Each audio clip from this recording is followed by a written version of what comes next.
And we have put in place the strongest sanctions ever, which leave the Russian economy facing a decade of regression and its industry starved of any modern and critical technologies.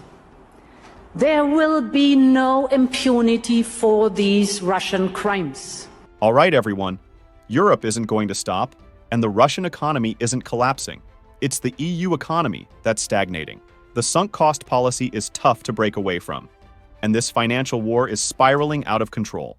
Europe has committed to 2 additional measures against Russia's economy, which might hurt Moscow in the short term, but will backfire badly on Europe in the long run. Worst of all, they're inadvertently helping to build a stronger China. Beijing will be the undisputed winner in this situation. The EU is targeting Russian LNG exports, including their tankers, with the idea of forcing Russia to export less gas globally. The hope is to crush Russian revenues, but their approach reeks of hypocrisy. Europe plans to deny the world Russian energy while still consuming it themselves, which will anger many Asian countries, including Japan. There's a second part to these sanctions, targeting Russia's payment system, the equivalent of SWIFT.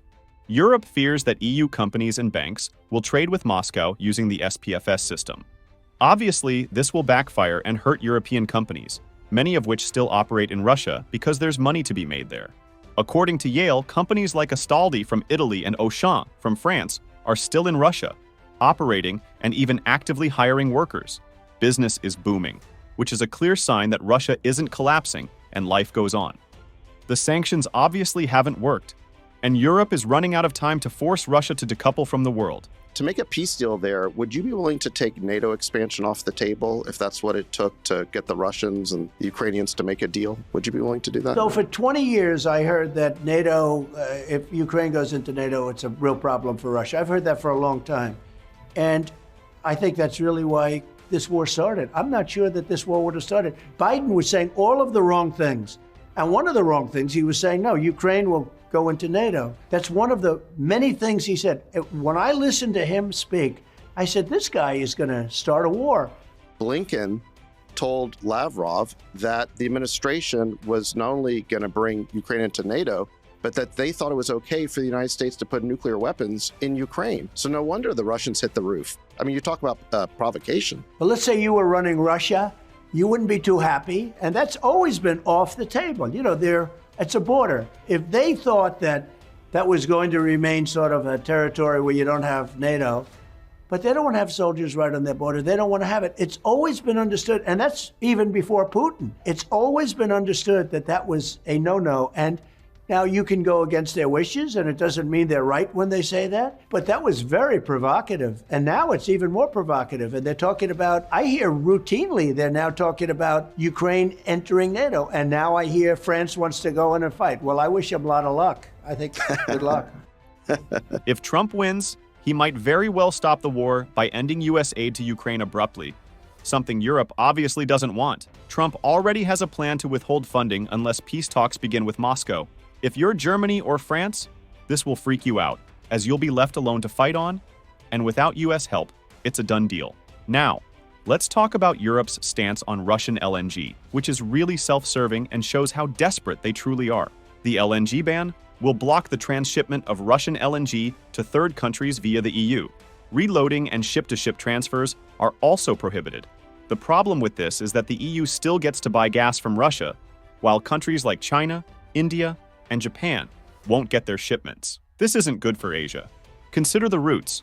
Normally, LNG flows from the Yamal plant in Russia to LNG re-export terminals in Europe, then eastwards to Asia, using the EU as a transit point. Now that route is cut off. The only alternative is the Northern Sea route through the Arctic, which is filled with thick ice and not open year-round. This means shipments to Asia will be disrupted. Currently, 10% of Japan's LNG comes from Russia. They will now have to source it from elsewhere, which will most definitely cost more. Europe, on the other hand, might even pay cheaper prices. All the existing LNG will be stuck in Europe, increasing the immediate supply of energy and pushing prices down. However, they forgot the second-order effects. Who ultimately benefits from this? It will be China. Russia will divert more supply to China and sell at even cheaper prices. We know that the EU is about to launch a trade war with China, with the same old overcapacity argument. But what do you think will happen if China gets even cheaper energy from Russia? Their industries will boom even further, and the manufacturing gap will grow even wider. Russian forecasts indicate that prices to China will reach a significant discount. Gas to Beijing could be 28% cheaper than supply to Europe, and that was before the LNG sanctions. This gap can now easily hit 30% or even 40% going forward. By 2027, China will still benefit from enormous discounts compared to Europe. They will be paying around $230 per 1,000 cubic meters of gas, while Europe will be paying $315 for the same amount, almost 40% higher. No wonder European industries are in deep trouble. They simply can't compete with Chinese manufacturing when their energy inputs are so high. Yes, the EU might score an immediate win, and Russian revenues could indeed drop by selling cheaper gas to China.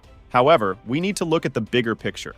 This LNG ban only serves to make China's economy even stronger. This brings us to the next set of sanctions. Europe is also targeting the SPFS payment system, Russia's own financial messaging system, run by the Bank of Russia. Over 550 banks and companies worldwide use it.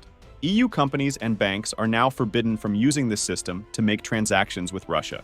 The goal is to close banking loopholes. So if you're a German or Austrian bank, you can't use SWIFT or the Russian system. The plan is to make trading with Moscow nearly impossible, forcing companies to give up. But the next part is even more dangerous. The EU wants to impose a transaction ban on certain entities in third countries using SPFS, extending beyond the jurisdiction of EU nations. This could affect an oil company in India buying Russian crude or a Chinese bank facilitating normal trade, like selling cars or chips. As long as they use the SPFS system, Europe can impose penalties, potentially cutting off access to European banks. However, they overlooked the big elephant in the room: China. Beijing has pledged support to Russia, and trade between them is booming, keeping both their economies afloat amidst all the sanctions. We, together with my colleague and friend, President Xi Jinping, set a goal to reach $200 billion of mutual trade with China this year. We have exceeded this level.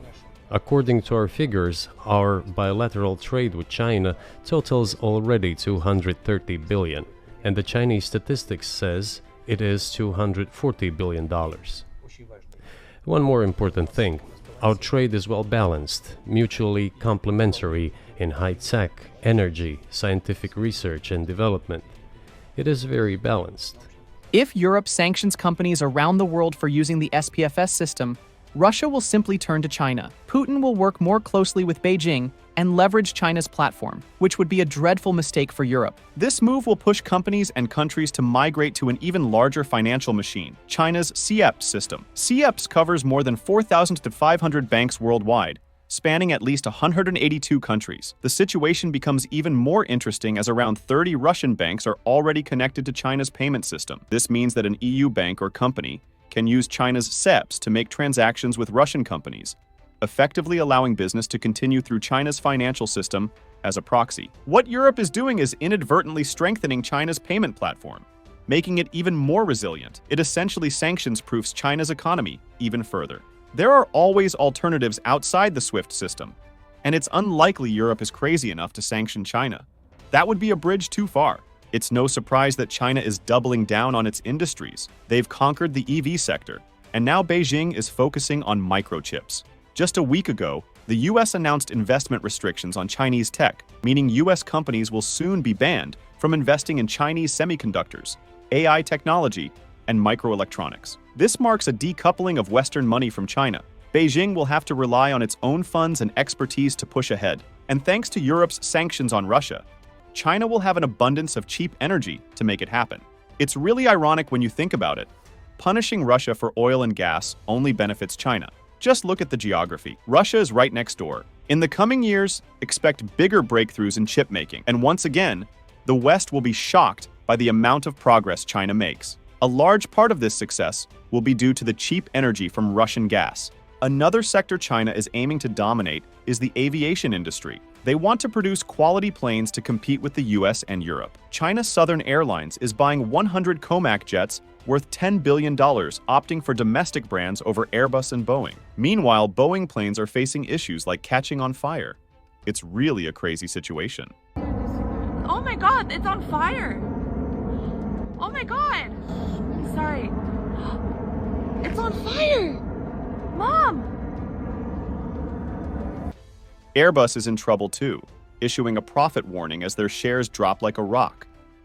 The cost of manufacturing outside of China is just too high. Building a plane is highly energy intensive, from production all the way to assembly, requiring lots of power. China is now guaranteed cheap Russian energy. Combine this with the ongoing trade tensions with the West, and we'll see COMAC build more market share within China itself. The Chinese market is currently dominated by Airbus and Boeing. Airbus alone has over 2,100 planes and accounts for over 50% of the entire market, while Boeing's planes make up over 40%. This leaves a huge domestic market for COMAC to capture.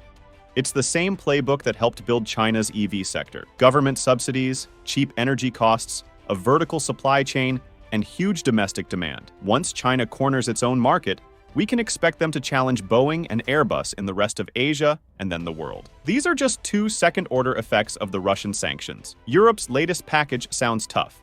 You block Russian LNG from the world while keeping it for Europe, and you block the Russian SWIFT system. But all this does is drive Putin and Beijing even closer together. Cheaper energy will flow to China, making their industries even more competitive. 5 or 10 years down the road, Europe will face another overcapacity crisis. This time, it won't be EVs, but even more critical exports. China will flood the world with cheap semiconductors and jet planes.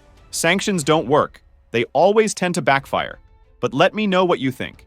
Will Europe's punishments backfire, or will they actually work? And is China the big winner in this situation? Let me know in the comments below. Stay safe and be sure to smash the like button and subscribe as we navigate through these crazy times. Thank you for watching.